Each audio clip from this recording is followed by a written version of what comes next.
Quarter 2024 earnings conference call. I would like to introduce your host for today's conference, Michael Rednor, Vice President of Investor Relations. Please go ahead. Good morning and welcome to Carrier's fourth quarter 2024 earnings conference call. On the call with me today are David Gitlin, Chairman and Chief Executive Officer, and Patrick Goris, Chief Financial Officer. Except where otherwise noted, the company will speak to results from continuing operations, excluding restructuring and significant non-recurring items. A reconciliation of these and other non-GAAP financial measures can be found in the appendix of the webcast. We also remind listeners that the presentation contains forward-looking statements which are subject to risks and uncertainties. Carrier's SEC filings, including our Form 10-K and quarterly reports on Form 10-Q, provide details on important factors that could cause actual results to differ materially. With that, I'd like to turn the call over to Dave. Thanks, Mike, and welcome aboard. Let me start by saying thank you to our team for delivering great results in 2024 while completing such a significant portfolio transformation. I am more excited about 2025 than I have ever been entering a new year. I feel as if all of the work done by so many at Carrier over so many years has positioned us for this moment to create outsized value for our customers, people, and shareholders. As you can see on slide 2, 2024 was a strong and transformational year for us. We achieved 3% organic growth by delivering double-digit growth in global commercial HVAC and aftermarket, both for the fourth consecutive year to help offset unexpected weakness in residential light commercial HVAC in Europe and China. Total company orders were up low teens, with HVAC Americas applied up about 40%. Our global commercial HVAC backlog is up mid-teens versus last year, positioning us for another year of double-digit growth in 2025 in that business. For overall Carrier, organic growth and strong productivity contributed to close to 100% core earnings conversion, 180 basis points of margin expansion, and 16% adjusted EPS growth. We delivered these strong results while we successfully completed our portfolio transformation. We integrated with Viessmann Climate Solutions and executed on our divestitures, yielding over $10 billion in gross proceeds. And as committed, we paid down debt and returned to roughly 2x net leverage. We also returned over $2.6 billion to shareholders through dividends and share repurchases. Turning to slide 3, I think of our year since spin in 3 phases. During our first phase, we built the foundation for a new Carrier. We promoted and added key talent. We launched and have lived a new culture embedded in the Carrier way that has given us tremendous energy and a focus on growth and innovation. We launched Carrier Excellence to drive operational execution, excellence, and productivity. We invested in our product portfolio and developed and implemented our aftermarket playbook to position us for sustained organic growth. We sold Chubb, added Toshiba, simplified the back office, and paid down debt. 2023 and 2024 were defined by our mantra of performing while transforming. We sharpened our vision and successfully transformed our portfolio. We now have greater bandwidth to create even more value for our customers and thus our shareholders. Focus, simplification, differentiation, customers, win, grow. The new phase, accelerating growth, has begun, and there is tremendous energy within Carrier. As we navigated this transition, we have been purposefully increasing our addressable market and value proposition for our customers, as you can see on slide 4. In 2020, we began to not only increase our investments in our product portfolio, we significantly increased our focus on digitally enabled lifecycle solutions. Aftermarket has increased our addressable market, contributed to margin expansion, all while creating greater customer stickiness and increasing recurring revenues.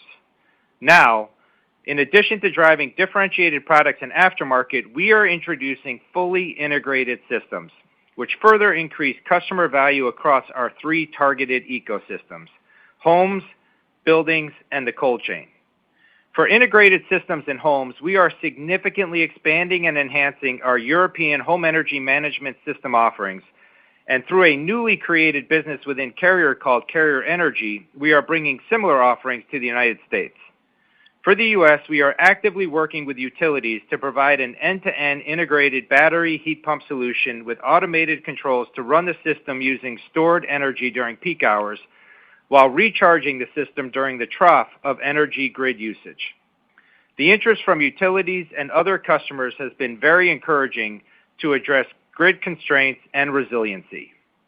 Within building systems, one offering is our integrated cooling solution for data centers that we announced last week under the brand of Quantum Leap. By combining traditional cooling, liquid cooling, and our building and server management systems, we provide differentiated, more efficient solutions for our customers in this important and growing vertical. For cold chain solutions, we are transitioning from solely selling reefers to providing end-to-end systems enabled by our Lynx digital platform and Sensitech technologies. Selling complete integrated systems provides us with a new and important opportunity for differentiation, customer value, and increased revenue streams. Slide 5 lays out our strategic focus areas and priorities for 2025. In addition to our growth initiatives that we just discussed, we also remain laser-focused on margin expansion through Carrier excellence while maintaining disciplined capital allocation. We deeply embed our priorities throughout our organization through a structured goal alignment process. Slide 6 shows how these priorities are reflected in our 2025 guidance. Given our strategic positioning, we expect organic growth of mid-single digits with our 5th consecutive year of double-digit growth in aftermarket and global commercial HVAC.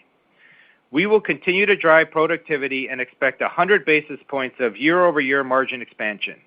We expect adjusted EPS to be up 17% at the midpoint and about 100% free cash flow conversion. As we look ahead, we will continue to focus on execution within Viessmann Climate Solutions, which we discuss on Slide 7. Obviously, 2024 was well off what we expected coming into the year. Nevertheless, I am proud that the team controlled the controllables and drove share gains, significant cost synergies, and key new product introductions. The team also took the tough but necessary actions to significantly reduce both temporary and structural overhead costs, positioning us for strong margin expansion as growth returns. Looking at our growth algorithm for 2025. Given political and economic uncertainty in Europe, we assume that market volume will be flat to down mid-single digits. In addition, we expect a 5-point full-year revenue headwind associated with last year's Q1 backlog reduction, which normalized at the beginning of Q2 of last year. On the positive side, we expect continued positive mix with double-digit growth in heat pumps offsetting a modest decline in boilers. Similar to last year, we expect VCS aftermarket to grow double digits, and we also expect a point or so of price. New products introduced last year, including the 19 and 40 kilowatt heat pumps, will see a full year of sales in 2025. We are introducing a full lineup of cascadable heat pumps up to 560 kilowatts with natural refrigerants that we will be selling through the Viessmann channel. As we think about revenue synergies, we are excited for the ISH trade show in Frankfurt in March, where we will showcase our new multi-brand products, such as our newly launched Carrier-branded air conditioning units that we will also be selling through the Viessmann channel. We gained share in key European geographies last year and expect that to continue in 2025. And the team has been putting all the pieces together to significantly increase our complete home energy management system sales this year and beyond. We also remain confident in margin expansion and cost synergies. So all in, we expect a strong year across Carrier with accelerated organic growth, margin expansion, EPS growth, and strong free cash flow. With that, let me turn it over to Patrick. Patrick? Thank you, Dave, and good morning, everyone. Please turn to Slide 8. In short, Q4 earnings were ahead of our expectations and the guide we provided in October. Reported sales were $5.1 billion, with 6% organic sales growth, including about 2 points of price and 4 points of volume. We had a favorable 13% net impact from acquisitions and divestitures. Organic sales were in line with expectations, driven by continued strength in global commercial and North America residential HVAC, partially offset by weakness across residential and light commercial HVAC in Europe and China. Q4 adjusted operating profit was up 65% compared to last year, driven by the contribution of Viessmann Climate Solutions, the benefit of organic growth, and productivity. As a result, adjusted operating margin expanded by 370 basis points compared to last year. The absence of commercial refrigeration was about a half-point tailwind to margin. Adjusted EPS of 54 cents was up 50% year-over-year. Operational performance was in line with our guide, and we benefited from discrete tax items. Net interest expense was a bit light versus our guide, given the earlier close of the commercial and residential fire business.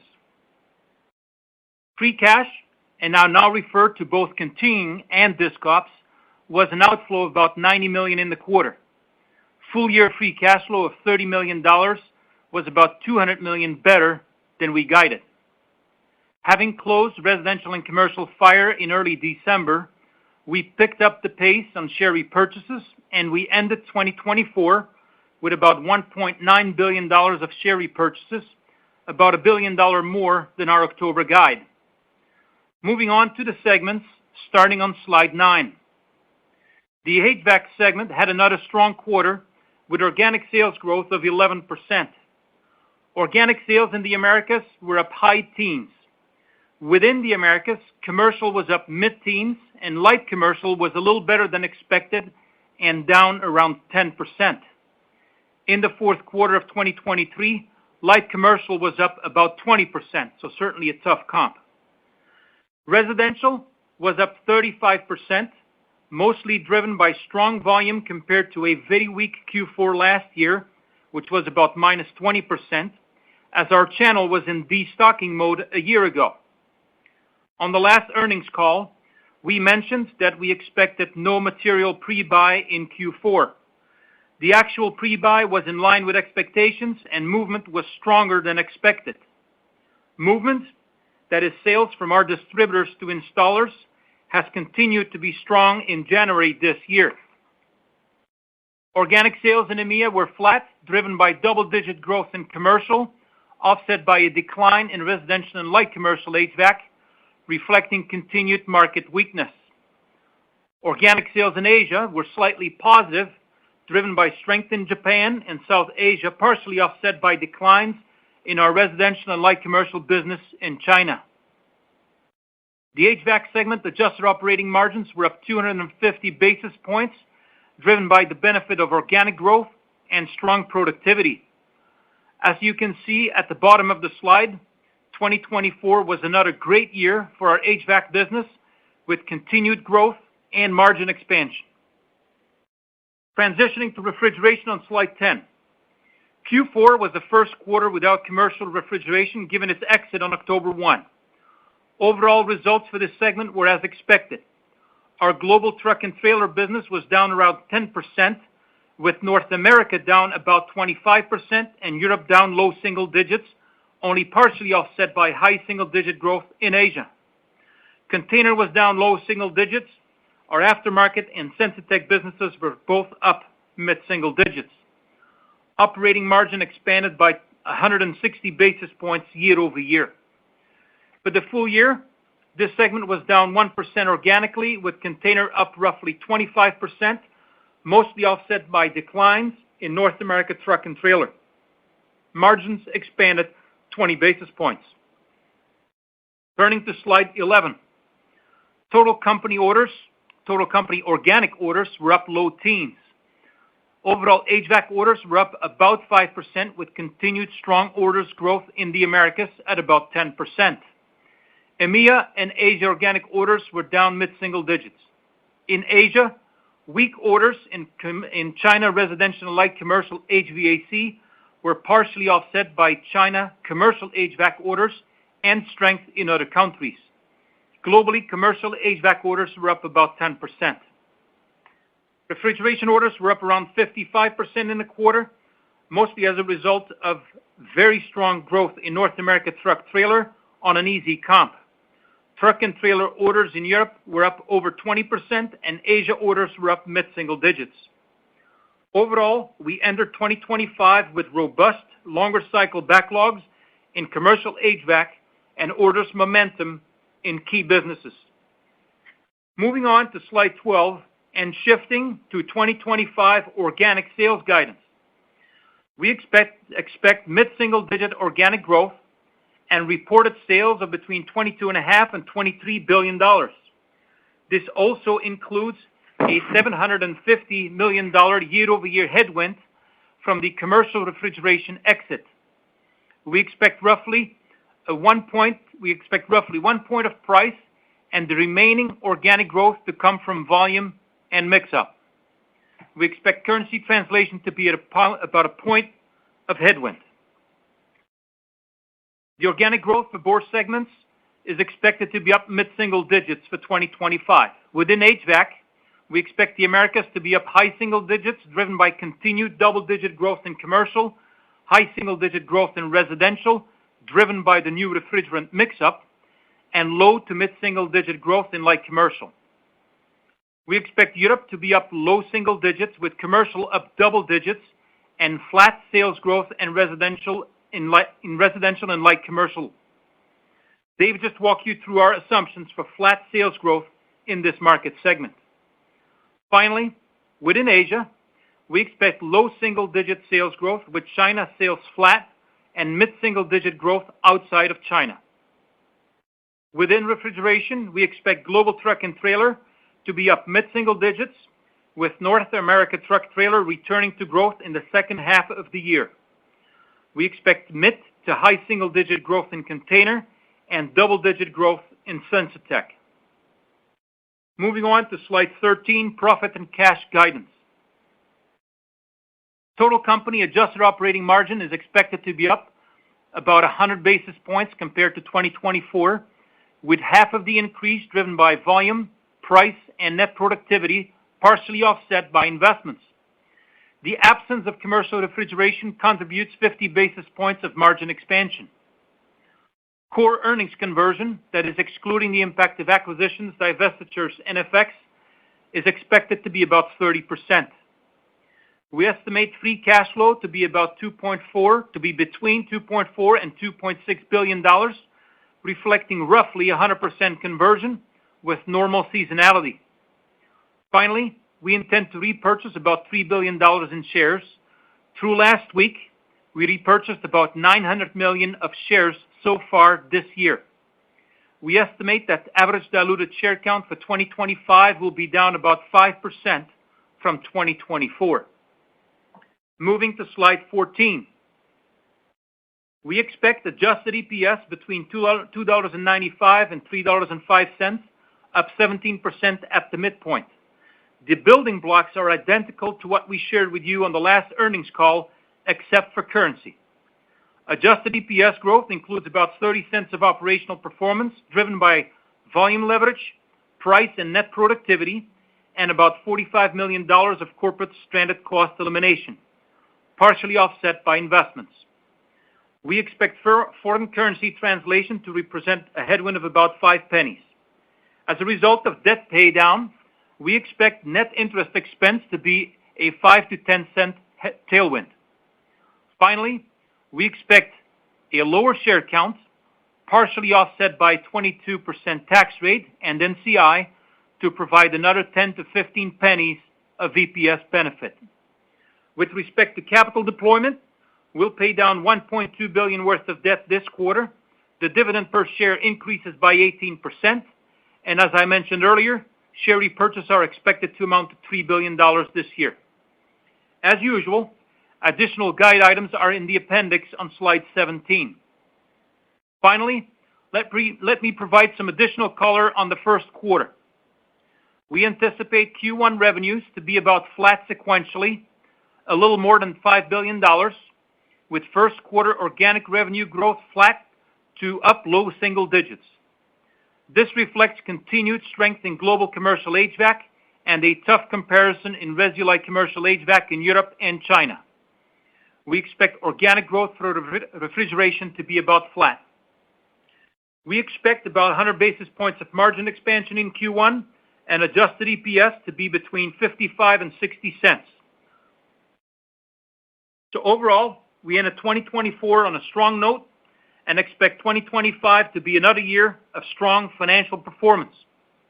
With that, we'll open it up for questions. Thank you. If you'd like to ask a question, please press star 11. If your question has been answered and you'd like to remove yourself from the queue, please press star 11 again. Our first question comes from Jeffrey Sprague with Vertical Research. Your line is open. Hey, thank you. Good morning, everyone. Good morning, Jeff. Good morning, Dave, Patrick, Mike. Good to hear you there too. Can we just drill a little bit more into Resi and what you saw in the quarter? So you're characterizing it, I guess, as no pre-buy or no significant pre-buy. Maybe you can just kind of elaborate on that. Does that suggest you're holding inventory that you'll sell into the channel in Q1, or any other kind of color on how to kind of piece these moving parts together? Yeah, Jeff, we'd say that we had a bit of pre-buy. Basically, what we thought back in October, we shipped about 75 to 100 million worth of 410A units that we would characterize were pull ahead from this year into last year. And we calculate this by looking at the inventory levels that are held by our distributors, which were just slightly elevated versus the same time last year. And as Patrick said, movement was very strong in 4Q. Movement was up about 15% from our distributors to our dealers, and we were up about that same amount in January. The first week of February was a little bit lower than that. So, look, inventory in the channel, not too high, movement good. So we think that nearly everything we shipped was underlying true demand with maybe 75 to 100 of pre-buy. And Jeff, we will be selling from inventory in Q1. So we did hold some extra inventory. Yes, we will sell some 410A in Q1 from inventory. Right. And then so getting to high single digit for the year, we've got some 410A in Q1, and then we've sort of got price-related mix effect for the balance of the year, getting us to high single digit. What do you think the kind of realized price is on the 454B units on an all-in basis? Yeah, Jeff, about 10%.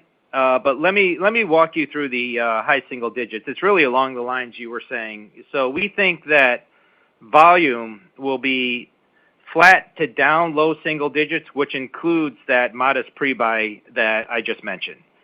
Then we expect base price to be up low single digits. So between those two, you're about flattish. The benefit of the mix-up of the transition to be high single digits. So 80% of our volume is impacted by the refrigerant transition. 20% is not affected because they're either furnaces or things we ship to Canada. Of that 80%, Jeff, we expect about 90% of that to be 454B and about 10% to be the 410A. And of that 454B, we expect a 10% to realize a 10% price increase. So that mix up alone, that gets you to about 7% sales growth. And then we expect modest growth in the remaining 20% of the business. Thank you for that great color. And maybe just a quick one, and I'll pass it on. Just on the share repurchase, I think many of us thought you might do an ASR. Looks like you bought a lot regular way in Q4. Is that the plan for the balance of 2025 also, is just regular way share repo? Yes, Jeff. Exactly as you said, we achieved the same thing without an ASR. And from now till the balance of the year, we'll expect to be in the market throughout the year. Great. Thank you. Thank you. Thank you. Our next question comes from Andy Kaplowitz with Citigroup. Your line is open. Hey, good morning, everyone. Morning, Andy. Dave, so maybe just a little more color into your outlook for Viessmann in 25. I know for a while you were talking about a stronger potential revenue growth. It's possible in 25, and now you're talking about this 24 backlog reduction headwind. Of course, the German elections are coming up, so maybe just talk about the visibility to get to that flat growth. And is it de-risked now, in your opinion, in the guide? And when you look at the items that are in your control, aftermarket price synergies, how much visibility do you have in getting those pieces of growth? Yeah, I think so. I think that it's a very balanced guide, perhaps conservative, but we'll see. I mean, look, when we look at the total market, We just have to be honest that there is a fair amount of economic and political uncertainty in Europe. So we put that volume at flat to down 5%. And we did see, I think, first quarter of last year was the last quarter that I think we shipped out of some level of excess backlog. So that now normalizes in the second quarter of this year, but that will cause us about 5 points of total full year headwind. The stuff that kind of walked us down to say down 5 to 10. But when we look at what's in our control, 3 to 4 points of mix up, that assumes double-digit heat pump growth and down a bit in boilers, and we have pretty good visibility to that. If you look at the second half of last year, just in Germany, the subsidy applications were up around 65% year over year, up 60% on a 2-year stack. Viessmann heat pump orders in the second half were up about 40%. So, some early indications that there's, underlying demand for heat pumps in Germany. So 3 to 4 points of mix up. We'll get a point or two of aftermarket with double-digit growth, a point or so of price.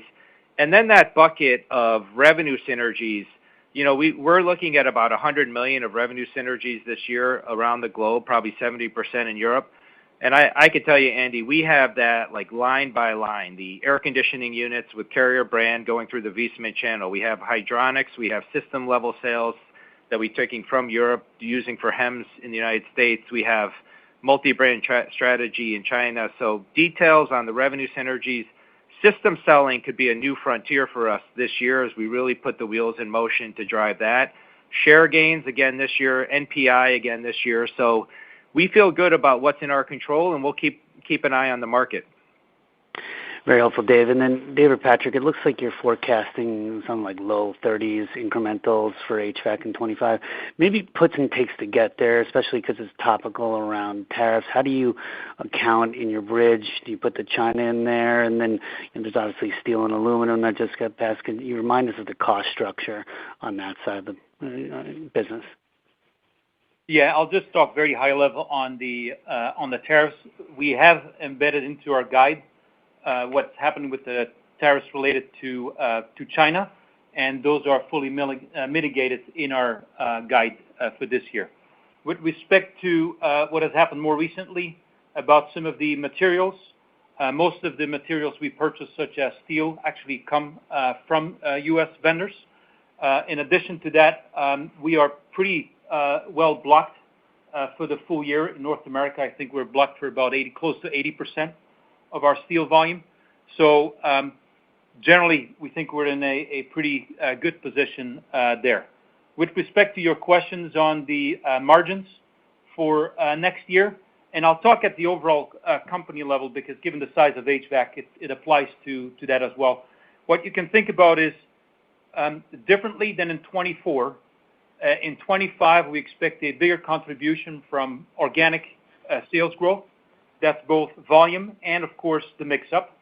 That combined with strong productivity, those are the main drivers of margin expansion, and that then would be offset by reinvestments in our business. And so it's really driven by organic growth, continued strong productivity, the impact of the mix-up, of course, offset by reinvestments in our business. Appreciate all the color. Thanks, Andy. Thanks, Andy. Thank you.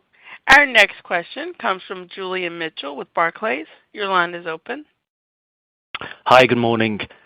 Morning. Maybe just first off on the organic sales guide for the year. So you're starting out with sort of flat to up slightly in the first quarter. Total company, the year's up mid-single digits. So maybe walk us through kind of how we think about growth for the rest of the year after Q1, and maybe put a finer point on the cadence of a couple of the businesses most in focus, which are Viessmann and the Americas Resi HVAC, please. Yeah, so Julian, from an overall company point of view, so I said flat to low single digits in Q1. That would also, as I mentioned, mean refrigeration flattish and HVAC, therefore, low single digits. Within Q1, VCS, because of the tough comp that Dave referred to, likely between 10 and 15% down in Q1. And then starting in Q2, we expect sales growth to be in the high single-digit range for the overall company, and that includes or is particularly the case for HVAC and also for Viessmann. We expect Viessmann in Q2 to be mid-single digits of growth, and then the rest of HVAC to be pretty strong as well. And so that takes you Q2 in the high single-digit range. That we expect that to continue into Q3, and then the Q4 sales growth to maybe taper down a little bit to the mid-single digits. That's very helpful. Thank you. And then maybe if you could focus for a second just on the light commercial business in the Americas. There's often a lot of investor concerns around decline there, and obviously the orders quarter to quarter are lumpy. You're guiding for revenue growth, I think, low to mid-single digits for this year ahead in Americas light commercial. So maybe just help us understand kind of how you see the market dynamics there. Any concerns around the education vertical given ESSER funding moving lower? Any color on that vertical would be great. Yeah.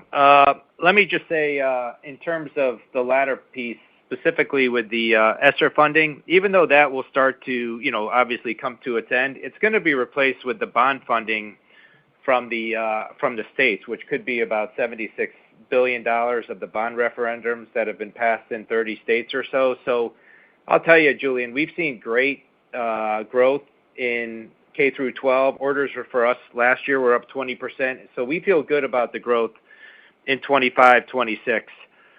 When we look at light commercial overall, we expect sales growth to be up low to mid-single digits. And kind of like Resi, it's driven by the mix-up of 454B. We assume a flattish market. Actually, the first quarter will be our toughest compare. So we think that will be down, say, 5 to 10% in light commercial. And then when we think about the full year, the benefit from the mix-up is somewhat similar to what we said on Resi, but 90% of our volume is impacted by the refrigerant transition. So that 10% excludes sales, for example, to Canada, other sales outside the U.S. Of that 90%, we expect 80% of that to be 454B, and we expect mid to high single-digit price increase there, and then the 20% will be 410A in 2025. So like I said, K through 12 looks pretty good. Some of the other verticals are good. Some are in decline that have been in decline, like commercial real estate and warehouse. So we feel balanced on the year at that low to mid-single digits. Great. Thank you. Yep. Thank you. Thank you. Our next question comes from Steve Tusa with J.P. Morgan. Your line is open. Hi, good morning. Morning. Just on the Resi side, the HRI data is obviously up, pretty substantially. You guys are talking like others about, a more modest degree of pre-buy. Do you think you're kind of in line with the industry? Is there somebody else that, may be selling more? And maybe just talk about how you see the competitive environment playing out in the first half.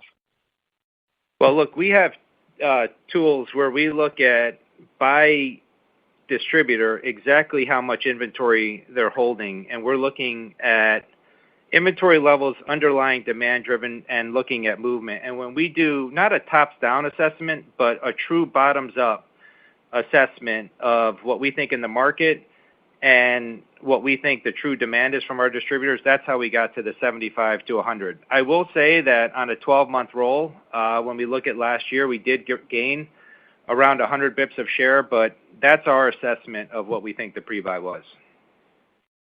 And as far as heading into this year and pricing in the marketplace, do you see anybody, obviously there was some big share shifts last year with one of your major competitors. What are you seeing in the channel there? And are you concerned at all about, any efforts there to regain that share? Look, that's something that's come up every year for like the last 5 years. We get a variation of that question, which is, we've announced pricing. Do we think it will stick because someone else may end up being more aggressive? And every year, about what we thought we'd get in price, we've gotten in price. So we think we'll realize about 10% from 454B. Whether or not everyone in the industry is at that level, it's hard for me to say. Right. Okay. Thanks. Thank you, Steve. Thank you. Our next question comes from Joe Ritchie with Goldman Sachs. Your line is open. Hey, guys. Good morning. Hey, Joe. Morning. Hey, can you guys give us just an update on your capacity additions on, America's commercial? I think I recall you guys, pretty significantly increasing your capacity, and then ultimately, what does that ultimately mean for like being able to maybe convert your backlog faster in the next 12 to 24 months? Yeah, it's a really big deal for us, Joe. I honestly could not be more proud of our operations team because we've basically stood up a brand new facility in North America for commercial HVAC, something that would normally take maybe 18 to 24 months. We did in about 7 to 8 months. So we're ready. We're shipping our first units out of our new North American facility. We're maxing out our Charlotte, North Carolina facility. So with the capacity that we've now built, we have the ability to significantly increase our Charlotte output, probably by about 50%. And then we have the ability to get to that same level, if not more, from our new facility. So we can more than double our output for North America. And the demand has been great. The only thing, frankly, that's been constraining our demand has been our capacity. And now with the increased capacity, we're starting to bid out of it, assuming that increased capacity, which really positions us for great growth in commercial HVAC out of North America. Great to hear. And then just my quick follow-up on Viessmann. You guys gave a lot of color around your growth expectations for the year. Can you maybe give us a little bit more on just the margins and the work that you've done from a cost structure standpoint and how we should expect those margins to improve in 2025? Yeah, we ended last year with our EBITDA ROS in the low teens. We think that with the actions that we've taken and will take, that'll get to the mid-teens this year. Last year we were looking at about 75 of cost synergies on a run rate basis. We expect that to be 150 this year. So Thomas and the team took out, as I mentioned, a lot of temporary and structural costs, and we're continuing to drive costs. And then again, we won't see the kind of top-line growth that we know we'll see in future years, but the cost takeout has been significant and will continue to be significant. Okay, great. Thank you. Thank you. Thank you. Our next question comes from Nigel Coe with Wolfe Research. Your line is open. Oh, thanks. Good morning, everyone. Covered a lot of ground here, so just a couple of quick cleanups. I think, Patrick, you said 10% of the units this year will be 410A versus 454B. So I'm guessing that the flush through of 410A units held in inventory, that's the 10% that happens in 1Q. Just wanted to confirm that. And then the mid-teens movement is something that's getting a lot of attention out there in the market. So why do you think that's so strong? Maybe just talk about, some market share gains, perhaps. So maybe, do you think that there's contractors have pre-bought units and holding them in inventory or installed them? Just wondering if there's any intel on what's happening at the contract level. Nigel, I was mentioning to Steve that, yeah, we do think with high confidence that we gained about 100 bips of share last year. And, credit goes to the transition we did back in 23 and 25, very seamless transition with the SEER change, and the team did a great job with the refrigerant change leading into this year. We had the capacity, we had the 410A units, so we were able to produce both sets of units. We have near perfect visibility into the inventory in our distribution channel. We do not have perfect visibility into the inventory in our dealer channel. We have anecdotal visibility. In general, we can have about 100,000 dealers, and many of them typically hold very, very little inventory for a whole bunch of reasons. But Can I tell you with certainty exactly how much they're holding? No, but it would be unusual for them to stock too much. So we feel very balanced on the mix that we've laid out for this year versus last year. Then, Nigel, the answer to your first question is yes. We expect all 410A to be flushed out in Q1 for Resi. Okay. Thanks a lot. That's two questions. Leave it there. Thanks. Thanks. Thank you. Thank you. Our next question comes from Deane Dray with RBC. Your line is open. Thank you. Good morning, everyone. Hey, Dean. Hey, would like to drill down a bit on Quantum Leap initiative, if we could. Just give us a sense of the contribution from data center for 24, how much did it grow, what expectations for 25, and anything you can give us an update on the SLA partnership, how that's going. And it looks like you've broadened some of the product lines within that business as well. Yeah, let me start with data centers overall, Dean. Last year, it was about $500 million of sales for us for data centers, and this year we think it'll double. So we're looking at $1 billion of data center sales this year. So it went from about 10% of our CHVAC total sales to probably around 15% this year. And remember, the really exciting thing down the road will be the aftermarket sales. So we've done, I got to give credit to the team that we stood up our first programmatic team that's focused on a single vertical data centers. Christian Sanu and the team under Garang's leadership had great wins with the hyperscalers, and we're applying that same intensity to the colos, not only in the United States, but globally. So I think we're really in the first inning of some of the key wins that we've had there, and I just see an opportunity for outsized growth in data centers in 25 and beyond. The STL partnership that you mentioned is exciting because we're starting to do more in liquid cooling. STL, in our single phase, we have a new investment that we're making in a two-phase solution, which is a refrigerant-based solution. And then we recently we announced Quantum Leap, which is very exciting because the whole idea is that we can be a one-stop shop for all the cooling needs that you would have for a data center. So you're looking at traditional cooling, the chillers and the air handlers. You're looking at Nlight, which can do server management. You're looking at BMS through our ALC business, and then combining the traditional liquid cooling loop with the traditional cooling loop with liquid cooling that we're now introducing our own CDUs right now. So the idea for hyperscalers and certainly the colos is to say, you worry about running the data centers. Let us worry about all the cooling you need by having optimized integrated cooling systems. So we're excited about data centers. We're very excited about the orders growth that we've seen. We feel really well positioned for this year, and frankly, that's going to continue to grow as we get into 26 and 27. Yeah, that's all really good to hear, especially because that's what we're hearing from the hyperscale players who want an end-to-end solution on the cooling side. So if you have that with global scale, then you should see that type of growth.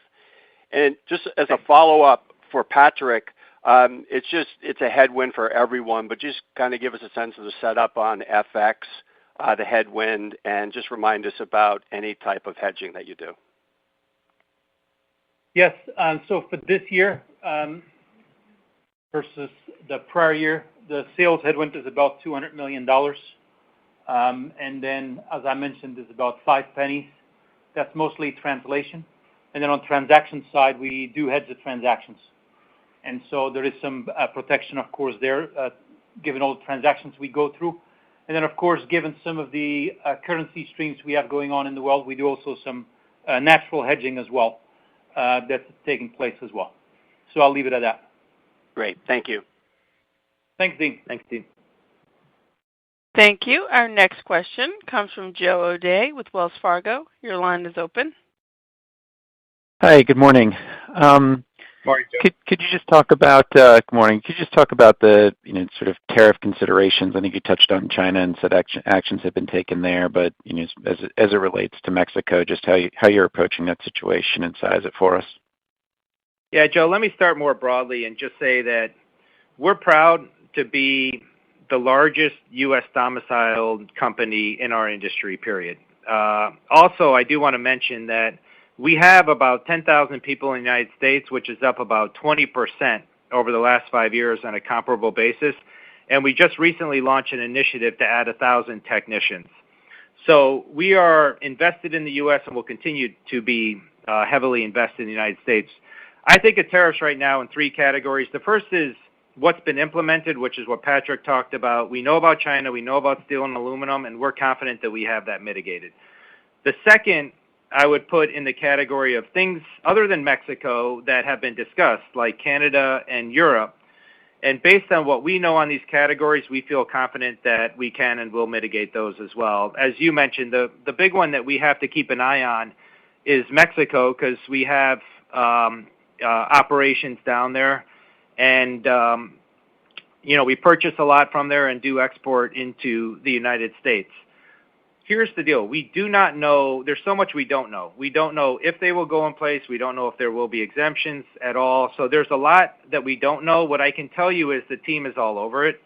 We are looking at price actions that we clearly would have to take. We're looking at operational actions that we would take, especially with our suppliers.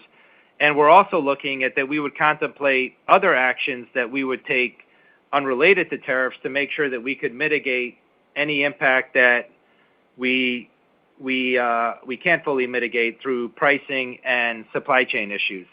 So what I'll tell you, Joe, is this is not the first time that we've dealt with tariffs. The team's incredibly focused on making sure that we deliver that $3 a share no matter what comes our way. So do we have everything figured out if there's a 25% tariff in Mexico? We don't have it figured out exactly yet, but what I will tell you is that this team will go to tremendous lengths to make sure that we do mitigate it and ensure that we hit the $3 a share. I will also tell you that we are leaning into our factories in the United States. So, for example, we're significantly increasing our output out of Charlotte this year.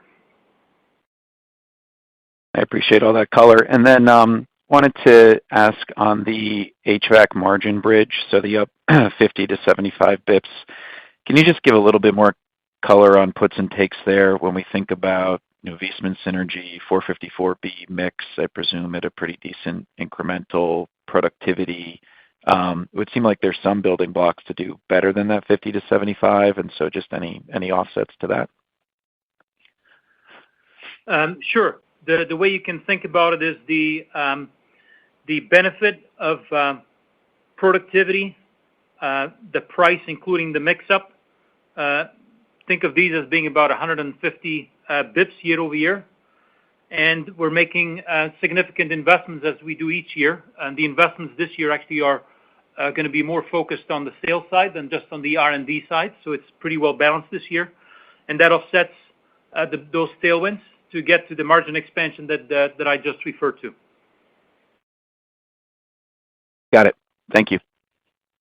You're welcome. Thank you. Our next question comes from Andrew Obin with Bank of America. Your line is open.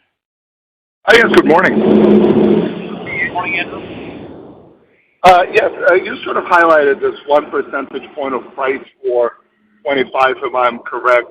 Are there any regions where you do not expect to get price or any verticals where price is flat to negative? I appreciate that there is, that the mix is in a separate bucket, but just any sort of discrepancy on pricing between regions or verticals. Thank you. I'd say there are probably 2 areas where pricing might be a little less than that. One would be ref.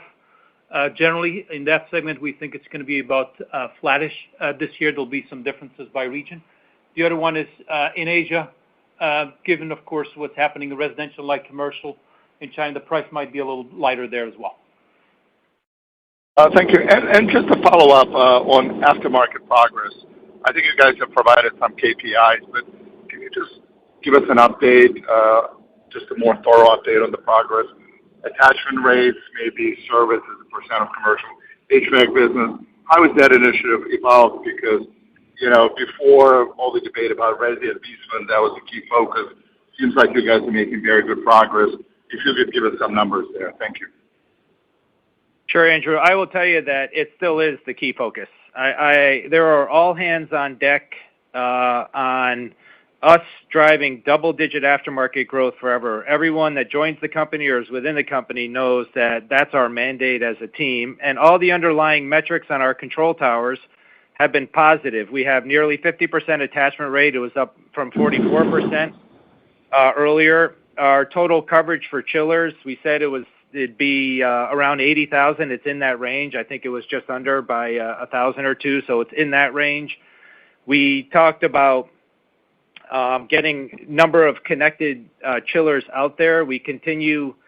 I think we connected around 45,000 chillers last year. So all of the underlying things, driving Abound and Lynx as our digital platforms, driving attachment rates, driving coverage, driving connectivity, we feel really good about it, and we feel really good about double digits again this year. That's true. So where are we as a percent of commercial HVAC revenues today?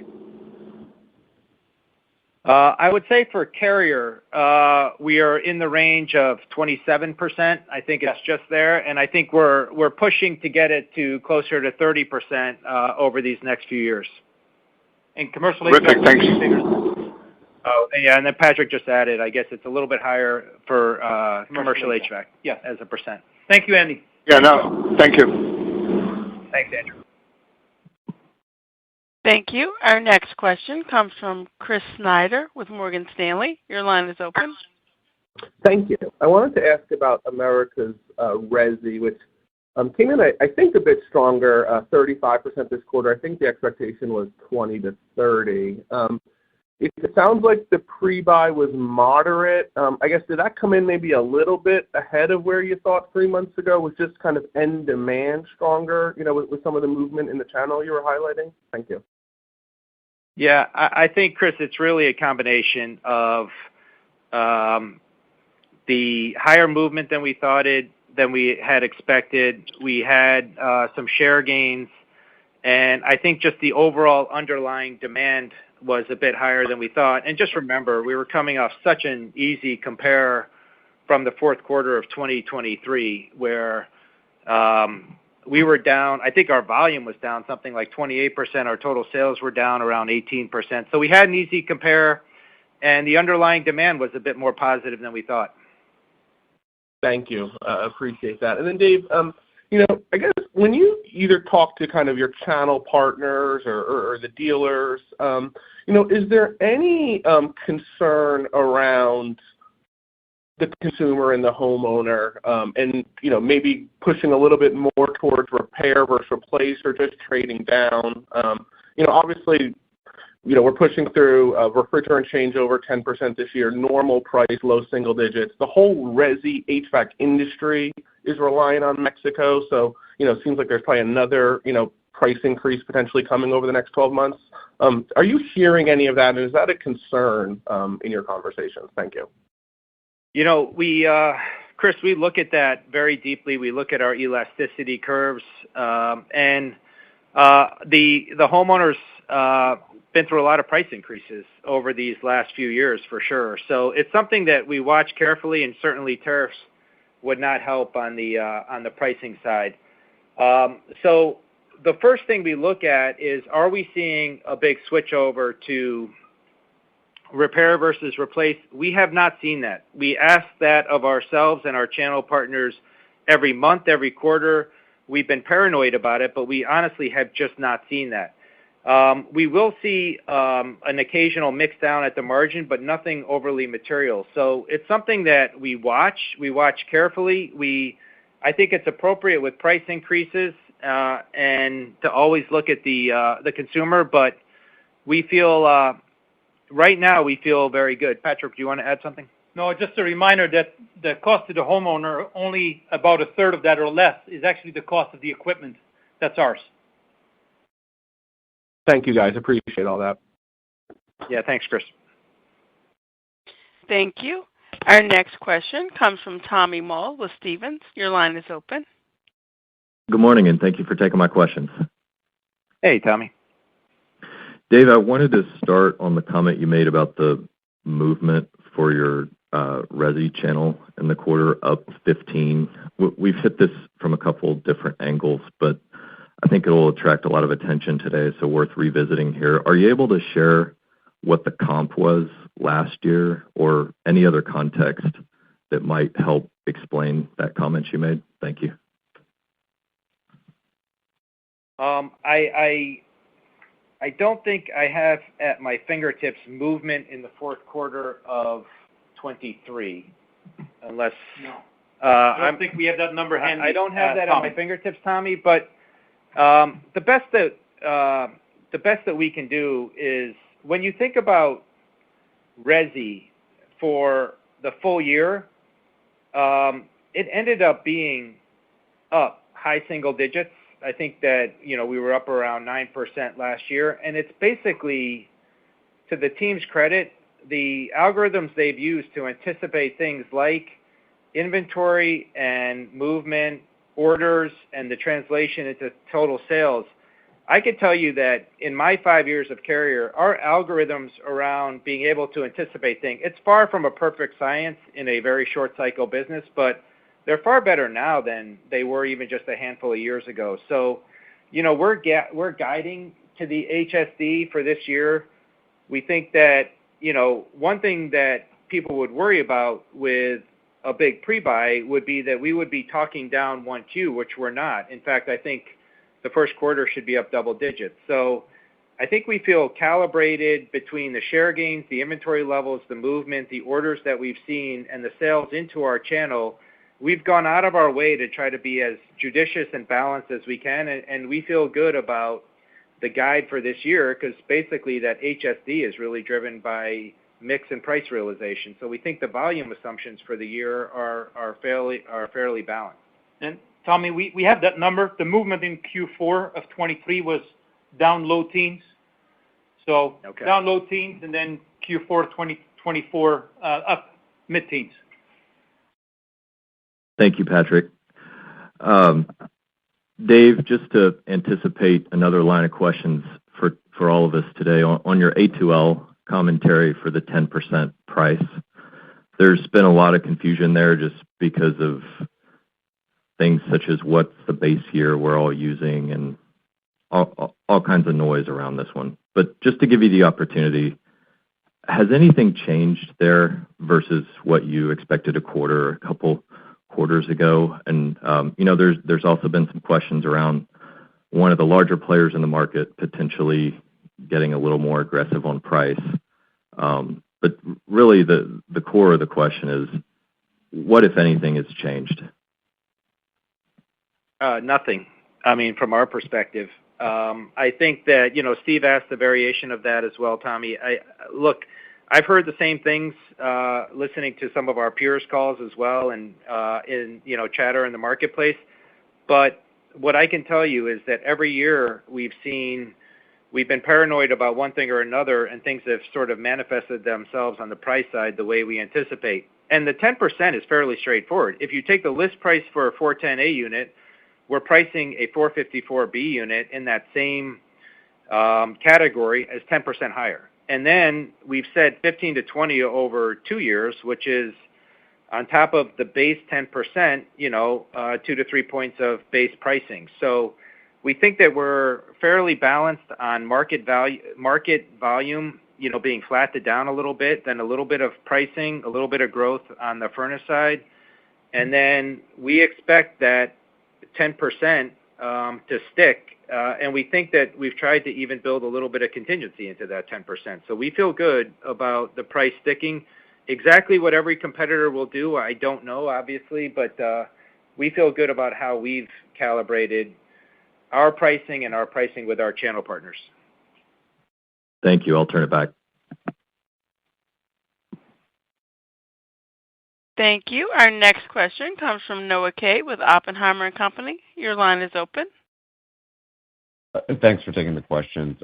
You gave some good color on the VCS sales walk by line of business.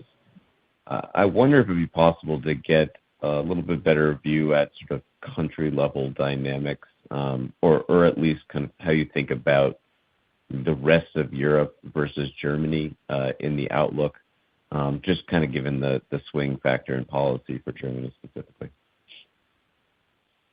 Yeah, look, Germany, we clearly have a watch on right now. I think that the good news about the pull-up of the election to February 23rd is that one way or another, we're going to get more certainty. And uncertainty has not been our friend in Germany about policy. So having some level of certainty is good.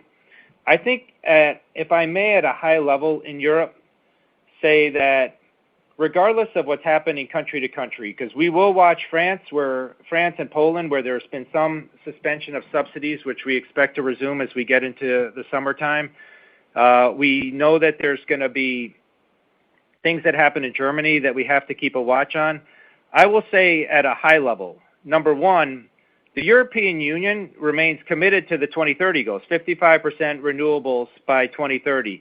Remember, in 2027, there's going to be the fossil fuel costs across Europe will start to increase then, because we see the expanded scope of the emissions trading system, which is introduced for CO2 emissions across all European countries, which is going to trigger, I think, a heightened transition from boilers to heat pumps. There is uncertainty in Germany right now. We did see that increase in subsidy applications and orders in the second half of last year. It was a little bit slower, I think, in January, but I do think people were trying to get their subsidy applications in before the election, so we'll see if that translates into positivity as we get into 2Q and 3Q. But I do know that with a potentially new government, we'll have to see exactly how things play out. What I will tell you at the highest level, when you hear us at our Investor Day as we get into May, is that we want to get to a point where we are not talking about elections in Germany or France. We are talking about driving solutions for the customer that are independent of regulation and subsidies. So if you start looking at complete PV, heat pump, battery, digital overlay sales in Europe, which you're going to be hearing us talk a lot more about, that's driving solutions for the customer, potentially with bank financing that are independent of subsidies or regulations. That is good for the consumer, and it's good for the environment, and it's good for us. So we'll continue to try to influence and monitor policy from country to country. The EU is going to continue to move in this direction. We've seen gas prices going up more recently. That could continue. I don't think the EU wants to be reliant on importing gas from the United States or from Russia. So that electricity to gas ratio start to come down a little bit, and we're going to continue to push solutions that are independent of policy from country to country. Thanks, Dave. I'm glad you mentioned that, because you started the call by talking about, really this emphasis and this opportunity around the home energy management offerings. It was something you talked about even in sort of the initial deal announcement. But if you could just give us a little bit more color on what you think this means for, your wallet share or your expansion opportunity, among the different channels that you already have, it would be helpful, not to steal too much thunder from Investor Day.